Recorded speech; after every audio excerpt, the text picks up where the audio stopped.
হুমায়ুন কবিরের ছেলে অ্যারেস্ট। কি শুনতে একটু অবাক লাগছে তো? হ্যাঁ, সেটাই সত্যি। হুমায়ুন কবির অ্যারেস্ট হলো পুলিশের হাতে, মানে পুলিশ করলো হুমায়ুন কবিরের ছেলেকে অ্যারেস্ট। বিষয়টা কি একটু ভাবুন। দেখুন, যেটা জানা যাচ্ছে, যেটা শোনা যাচ্ছে যে হুমায়ুন কবিরের কাছে নিরাপত্তা রক্ষী, মানে হুমায়ুন কবিরের তো বডিগার্ড আছে কিনা নিরাপত্তা রক্ষী, তো সেই নিরাপত্তা রক্ষী হুমায়ুন কবিরের কাছে ছুটি চাইতে গিয়েছিল যে স্যার আমাকে ছুটি লাগবে। এবার হুমায়ুন কবির বলে যে না, ছুটিতেও দেওয়া যাবে না, এই তো কিছুদিন আগে ছুটি নিলা, আবার ছুটি না দেওয়া হবে না। এই কথাটার পর হুমায়ুন কবিরের ছেলে সেই পুলিশকে ঘাড় ধাক্কা করে বাড়ি থেকে বের করে দেয় এবং কি আরো মারধর করে, যেটা অভিযোগ শোনা যাচ্ছে। তো সেই জন্য সেই পুলিশ কর্মী বা নিরাপত্তা রক্ষী থানায় অভিযোগ করে। থানায় অভিযোগ করার পর একদল পুলিশ সে হুমায়ুন কবির বাড়িতে আসে এবং কি পুরো বাড়িটাকে ঘিরে হুমায়ুন কবিরকে অ্যারেস্ট করে নিয়ে যায়। অ্যারেস্ট করে নিয়ে যায়, তারপর কি হলো জানেন? সেই হুমায়ুন কবিরের ছেলেকে আবার ছেড়ে দিল।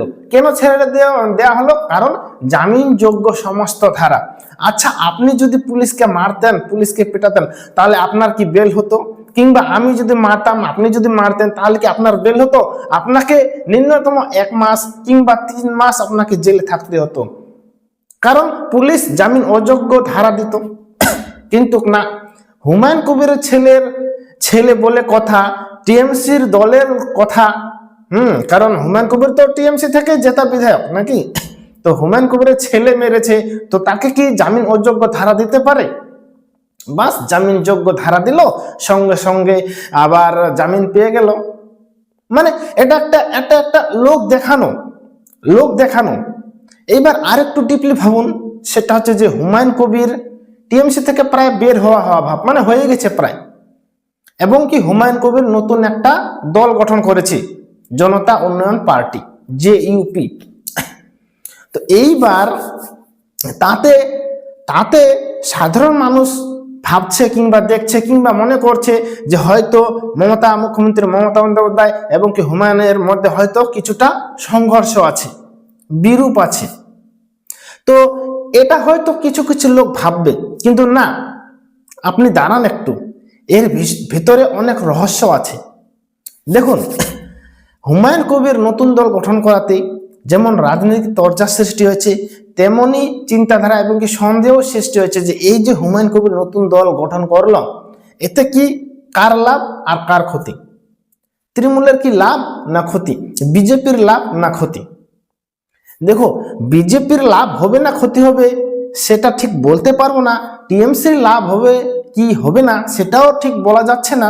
কিন্তু এই যে JUP, জনতা উন্নয়ন পার্টি, হুমায়ুন কবির দল গঠন করেছে, নতুন দল, এতে একটা বিশাল হুমায়ুন কবিরের হিসাব আছে, অঙ্ক আছে, যেটা আমি মনে করছি। সেটা হচ্ছে যে বর্তমান 2025-2026 ভোট, এই 2026 ভোটে হয়তো সেরকম JUP তেমন কিছু করতে পারবে না, কিন্তু বর্তমান যেভাবে মুসলিম সংখ্যা বাড়ছে, বর্তমানে 34%, এভাবে বলা হচ্ছে যে মুসলিম সংখ্যা 34%, আর 10 বছর পর এটাই, এই 34%টাই চলে যাবে 40%-এর উপরে চলে যাবে, মোটামুটি 45।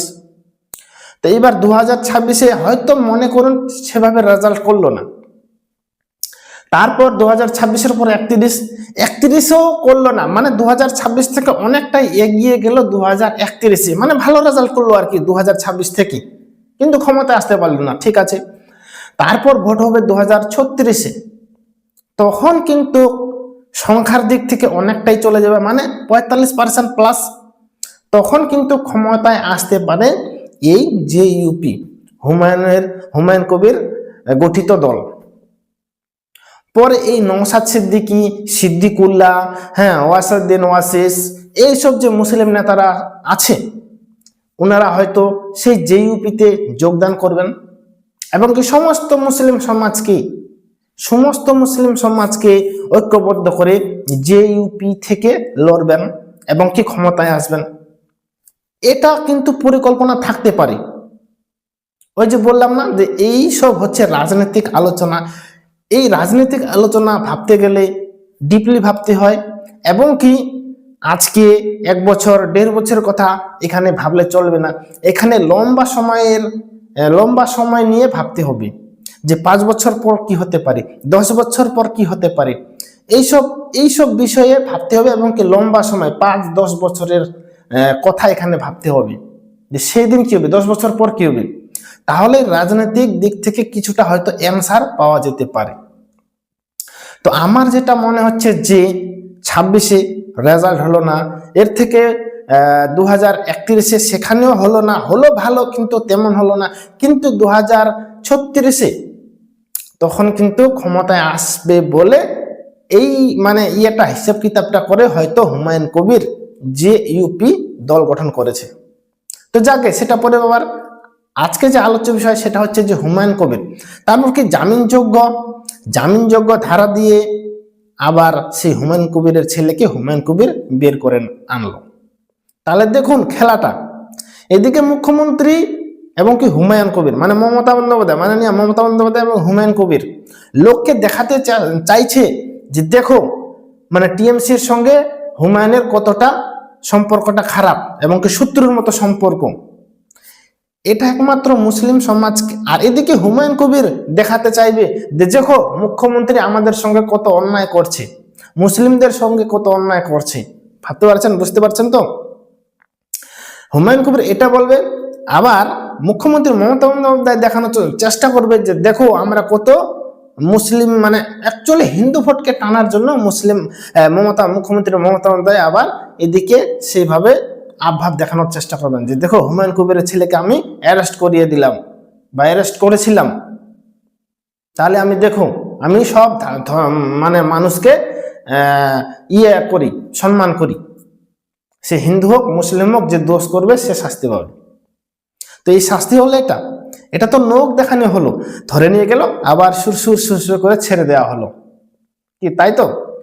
এই হচ্ছে ব্যাপার যে মুখ্যমন্ত্রী দেখানোর চেষ্টা করছে যে দেখো আমি মুসলিম ধর্মকেও ততটা গুরুত্ব দিই না, আবার হিন্দুকেও না, হিন্দু ধর্ম মানুষদেরকেও না, আবার যতটা মুসলিম ধর্মকে গুরুত্ব দিই ততটা হিন্দু ধর্মকেও গুরুত্ব দিই, মানে দুটোকেই সমান সমান রাখতে চাচ্ছে আমাদের মুখ্যমন্ত্রী মাননীয় মমতা বন্দ্যোপাধ্যায়। আর হুমায়ুন কবির তো বলবে আমাদের শত্রু মুখ্যমন্ত্রী মমতা বন্দ্যোপাধ্যায় মুসলিমদের সেভাবে করে না, পছন্দ করে না, শুধু ভোট ব্যাংকের জন্য মুসলিমদেরকে একটু করে, এটা বোঝানোর চেষ্টা করবে। এইবার দেখা যাক 2026-এ হুমায়ুন কবির কি করে, মুখ্যমন্ত্রী কিভাবে করে এবং কি বিজেপি, এতে কি বিজেপির লাভ। দেখুন মুখ্যমন্ত্রীর কাছ থেকে বা মুখ্যমন্ত্রীর থেকে কিন্তু মুসলিম ভোট আস্তে আস্তে সরতে শুরু করেছিল যখন জেইউপি জনতা উন্নয়ন পার্টি গঠিত হয়নি। এইবার যখন মুখ্যমন্ত্রী মানে তৃণমূল দল থেকে মুসলিম সমাজ আস্তে আস্তে বের হতে থাকলো, এবার বের হয়ে যাবে কোথায়? সেরকম তার দল নাই ওদের পছন্দ মতো।